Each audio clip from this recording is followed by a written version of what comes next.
শুনছি যে নতুন চাকা কিনে 5 মাস হয় না, হ্যাঁ, আপনি কোন যে ভাই এটা চলবে না, এটা চলবে না, পরে আপনারা বেঁচে খায় আলান। ওইরকম একসময় করতাম, 1 বছর আগে ওরকম করতাম, এখন ওগুলা করি না, ওতে এখন আর টাকা নাই।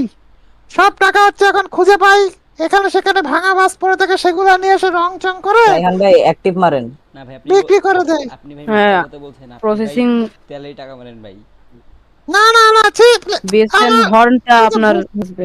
আরে শয়তান প্রো ভাই, আপনি তেল চুরি করেন ছি। না, তেল চুরি করি না এখন আর আগের মতো, আগে করতাম, আমি স্বীকার করছি, আমি তো এমন না বলছি না যে তেল চুরি, আমি সত্যি তেল চুরি করতাম। তো বন্ধুরা দেখতে পাচ্ছেন আগে, এখন না। শয়তান ভাই, শয়তান আপনি যে সার্চ বাটনে ক্লিক করেন, ওই যে আইপির পাশে দেখেন সার্চ বাটন, সে ওখানে নিজের ক্লিক মুখে করেন। স্বীকার করেছে। তো এই হ্যাঁ, হ্যাঁ ভাই, তেল চুরি এখন করতাম, এখন বেশি করি ওই না, সার্চ অল্প। বাটনে তো একটা রং আমাকে ফাঁসাই দেওয়ার গভীর ষড়যন্ত্র, এ আমাকে কেউ ফাঁসানোর চেষ্টা করছে, এর ফল আপনারা কাছে পাবেন।